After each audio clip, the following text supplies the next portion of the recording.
Hello, I'm Jordan. I thought today, in honor of the first day of autumn, I would read a poem that's a personal favorite of mine, and that's Ode to the West Wind by Shelley. So it goes like this.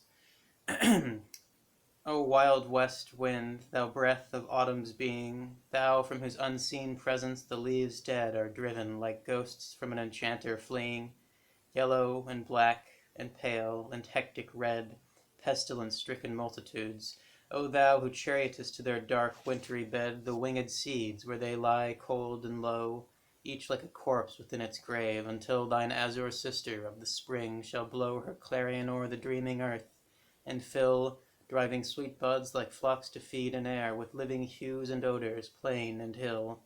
Wild spirit, which art moving everywhere, destroyer and preserver, hear, O hear.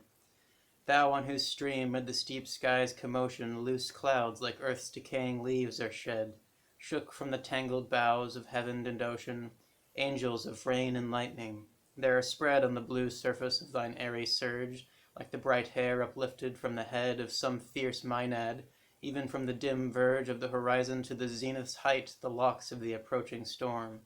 Thou dirge of the dying year, to which this closing night will be the dome of a vast sepulchre, vaulted with all thy congregated might of vapors, from whose solid atmosphere black rain and fire and hail will burst, O hear.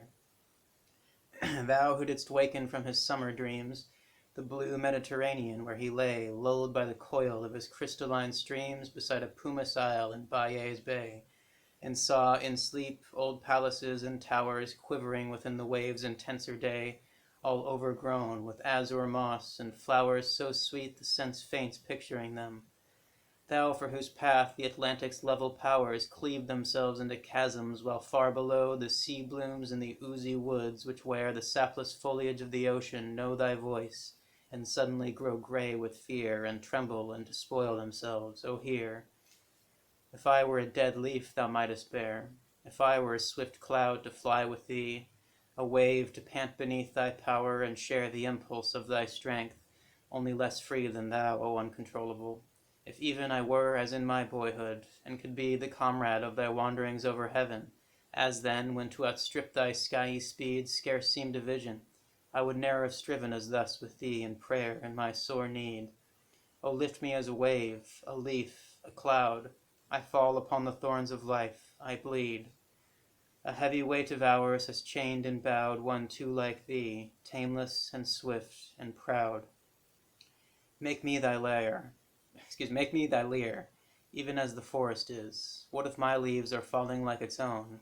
The tumult of thy mighty harmonies will take from both the deep autumnal tone, sweet though in sadness. Be thou, spirit fierce, my spirit, be thou me, impetuous one, drive my dead thoughts over the universe like withered leaves to quicken a new birth, and, by the incantation of this verse, scatter, as from an unextinguished hearth, ashes and sparks, my words among mankind.